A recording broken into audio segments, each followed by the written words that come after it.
Hello students, I'm Shreya Sethi and I'm your social science teacher. Today we are going to learn about social science geography chapter number 3, earth movements and major landforms of class 7th. In this chapter we are going to learn about this lithospheric plates and their movement, the difference between internal and external force of the earth, the type of volcanoes, how earthquake occur, between about degradation and aggradation, and also we are going to learn about which landforms are made by river, glacier, wind and waves. So let's start.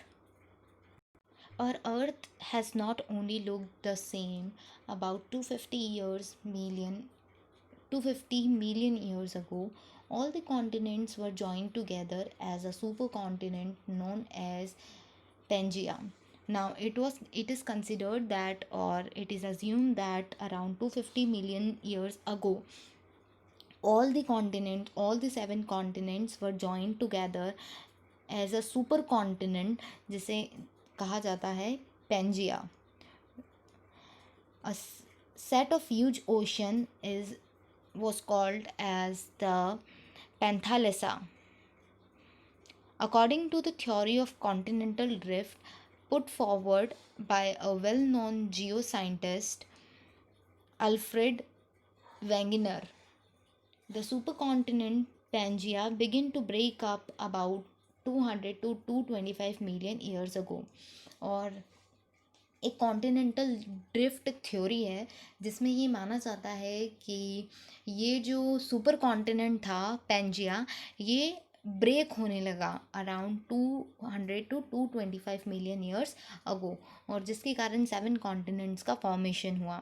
The theory says that initially two massive continent, initially दो बड़े continent थे. First one was Laurasia. First continent was Laurasia and second one is Gondwana land. First is Laurasia, second one is Gondwana land, were formed, eventually fragmenting further to today's continents. और ये धीरे धीरे divide हुए और उसके बाद ये 7 continents form हुए.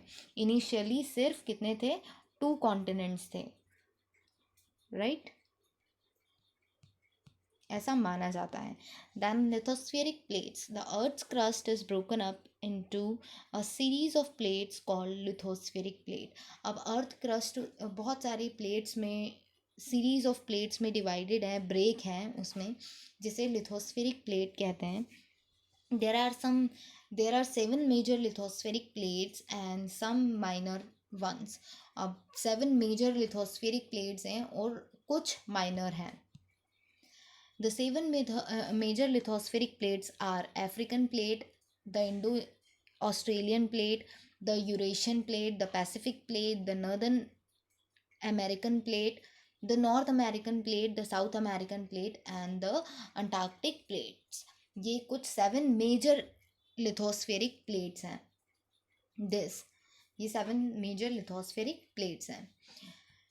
Plate movement. The lithospheric plates are constantly in motion. ये जो लिथोस्फेरिक प्लेट्स होती हैं ये कॉन्स्टेंटली मोशन में होती हैं. Y?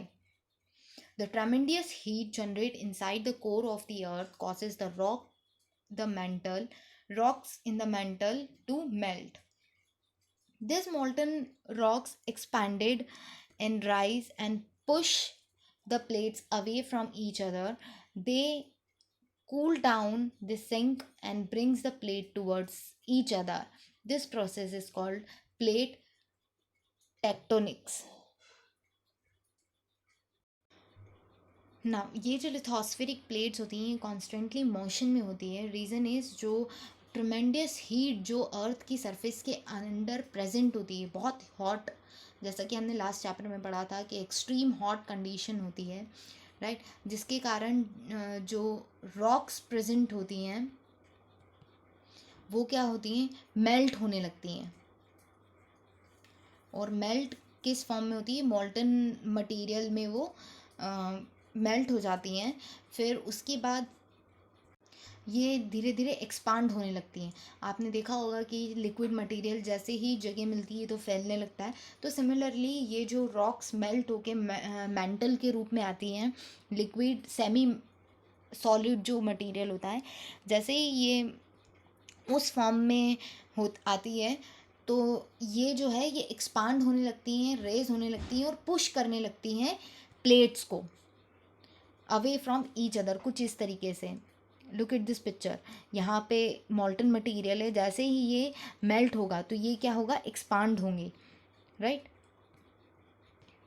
When they cools down, और जैसे ही वो कूल होंगी, दे सिंक, वो वापस सिंक होने लगेगी, मतलब वी कैन से सिकुड़ने लगेंगी। Bring the plate towards each other, और उसके बाद उन दोनों प्लेट्स को एक दूसरे की तरफ अट्रैक्ट करने लगेंगी। And this process is called plate tectonics, sorry plate tectonics. ठीक है, इस प्रोसेस को प्लेट टेक्टोनिक्स कहते हैं। मतलब पहले दोनों क्या होंगी, एक्सपांड होंगी, राइट, और फिर जैसे ही सिंक होने लगेंगी तो क्या होगा, ये दोनों एक दूसरे की तरफ उसे पुश करेंगी। Now there are three movements of plate, और there are three types of plate movement. तीन तरीके के होते हैं। पहला होता है convergent movement. Convergent plate movement occurs when due to force of compression two plates move towards each other and they collided. अब ये तब होता है जब दो प्लेट्स एक दूसरे की तरफ क्या होती हैं, फोर्सफुली कंप्रेस होती हैं या अट्रैक्ट होती हैं और कोलाइड हो जाती हैं, टकरा जाती हैं। ऐसे मूवमेंट को क्या बोलते हैं, कन्वर्जेंट मूवमेंट बोलते हैं। This is volcanic eruption. ये पहली प्लेट, ये दूसरी प्लेट, दोनों एक दूसरे की तरफ क्या हो रही हैं, अट्रैक्ट हो रही हैं, फोर्स, बिल्कुल फोर्सफुली, और फिर उसके बाद कोलाइड हो जाती हैं, टकरा जाती हैं। Next is divergent. कन्वर्जेंट का जस्ट अपोजिट होता है divergent. Divergent plate movement occurs when due to the force of tension two plates move away from each other. अब एक दूसरे के अपोजिट फोर्स के कारण वो क्या होती हैं, रिपेल होती हैं, रिपेल नहीं बोल सकते, क्या होती है, अवे मूव करती हैं, अलग अलग मूव, अलग अलग डायरेक्शंस में मूव करती हैं, और ऐसे मूवमेंट को क्या बोलते हैं, divergent movement. Next is transform plate movement occurs when two plate horizontally slide past each other। दो प्लेट्स में जब इस तरीके का मूवमेंट होता है, horizontally movement, horizontal slide movement जो होता है, ऐसे मूवमेंट को हम बोलते हैं transform plate movement. Next earth movement. So हमने तीन तरीके के प्लेट मूवमेंट देखे हैं, convergent, divergent and transform, right. अब हम पढ़ रहे हैं earth movement. The movements of the earth are divided on the basis of forces that cause them. These forces that act inside the earth are endogenic, that is internal forces, and second one is exogenic, that is external forces। दो तरीके की forces होते हैं, endogenic and exogenic, internal और external। the forces that act inside the earth, वो force जो earth के अंदर होते हैं, उन सारे फोर्सेस को क्या बोलते हैं, इंटरनल फोर्सेस या इंडोजेनिक फोर्सेस।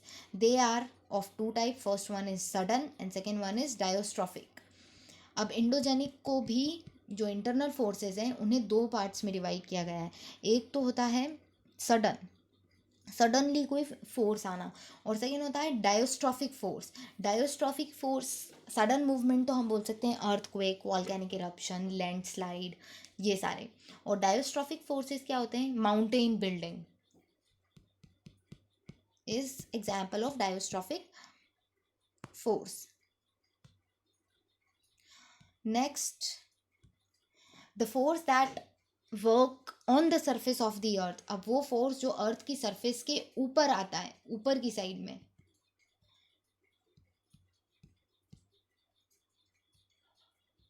ऊपर की तरफ जो फोर्सेस होते हैं वो फोर्सेस क्या कहलाते हैं? एक्सोजेनिक और एक्सटर्नल फोर्सेस, जैसे कि rivers, glacier, wind and sea waves. ऐसे फोर्सेस को क्या कहते हैं? Exogenic forces. They act slowly and result in erosional and depositional activities. और ये slowly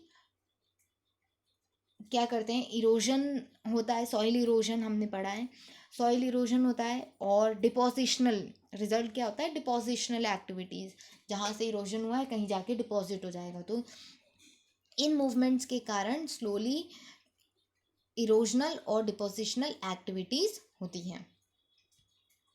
So the first movement of earth we are talking about is, or we are going to discuss about, is volcanoes.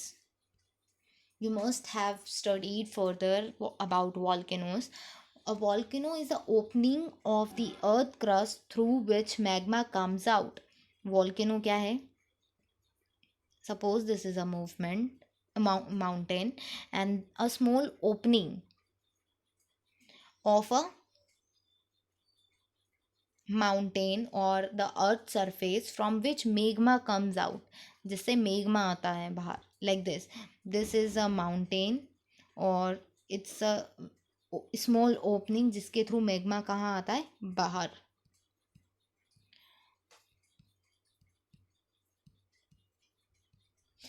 The magma that reaches the earth surface is called lava. अब ये जो magma, जो look at this molten lava, look at this, वो magma जो अर्थ की surface पे बाहर आ चुका है उसे हम क्या बोलते हैं? लावा बोलते हैं, molten lava.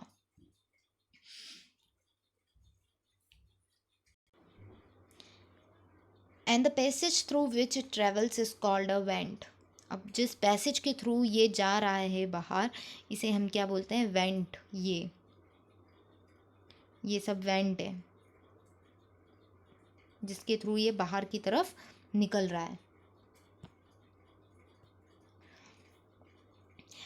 In the course of time, lava and other material like ash and cinder thrown out of volcano accumulate around the opening and form a conical hill or a mountain. अब ये जो लावा बाहर निकलता है, लावा के साथ ऐश निकलती है, गैसेस, वॉल्केनिक ऐश, ये सारी चीज़ें, जैसे कि ऐश है और लावा है, ये यहाँ पे क्या हो जाता है? एक्यूमुलेट हो जाता है या इकट्ठा हो जाता है, जिसके कारण एक माउंटेनिक शेप इसका हो जाता है।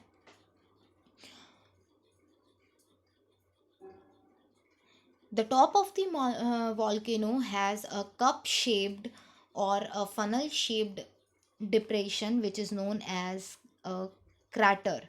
अब इसका जो शेप होता है, अब जो एक कप शेप होता है, लाइक दिस, कप का शेप होता है, राइट? और इसे क्या कहते हैं? इस पर्टिकुलर को क्रैटर कहते हैं। फनल का शेप होता है, ऐसे एक फनल बनती है, लाइक दिस, जैसे फनल होती है ना, इस तरीके से, और मॉल्टन मटेरियल इससे बाहर निकलता है।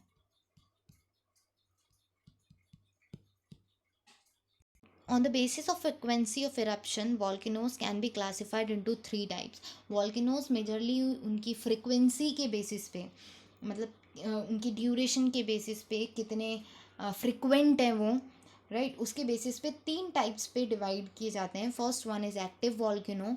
On the active volcano is one in which continuous volcanic activity occurs and eruption can take place anytime. For example, Mauna Loa in Hawaii and Stromboli in Italy. अब एक्टिव वॉल्केनोज क्या होते हैं? वो volcanoes हैं जो कभी भी erupt हो सकते हैं, किसी भी टाइम पे इरप्शन हो सकता है। और इसके एग्जाम्पल ये दिए हुए हैं, मोना लोआ हवाई में और स्ट्रोम्बोली इटली में। ये 2 एक्टिव वॉल्केनोज के एग्जाम्पल हैं। Second is dormant volcano is the one which has not erupted for a long time but may erupt any time. For example, Mount Fujiyama in Japan and Mount Vesuvius in Italy. अब dormant volcano क्या होते हैं? वो volcanoes जो long time से erupt नहीं हुए हैं लेकिन किसी भी टाइम इरप्ट हो सकते हैं, ऐसे वॉल्केनोज को क्या बोलते हैं? डॉर्मेंट वॉल्केनोज बोलते हैं. Now the third one is extinct volcano. Extinct volcano is the one that has no record of eruption, no possibility of eruption in future. Extinct volcano वो volcanoes हैं जो कभी इरप्ट, मतलब जिनका कोई रिकॉर्ड नहीं है इरप्ट होने का और कोई पॉसिबिलिटी नहीं है कि इरप्ट होंगे फ्यूचर में भी. तो ऐसे वॉल्केनोज को एक्सटिंक्ट वॉल्केनोज कहते हैं. For example mount Kilimanjaro and mount Kenya in Africa. ये इसके दो एग्जाम्पल्स हैं. Most of the active volcanoes of the world are located on the circular belt around the Pacific Ocean known as Pacific Ring of Fire. Now सबसे ज़्यादा volcano, active volcanoes world में कहाँ है? Pacific ocean के circular belt पर है. ऐसे circular belt पर है जिसे पैसिफिक रिंग ऑफ फायर कहते हैं. Some volcanoes are also found in Mediterranean sea and the Caspian sea known as mid world mountain belt. और उसमें से कुछ वॉल्केनोज मेडिटेरेनियन सी और कैसिपियन सी में भी हैं जिसे मिड वर्ल्ड माउंटेन बेल्ट भी कहा जाता है.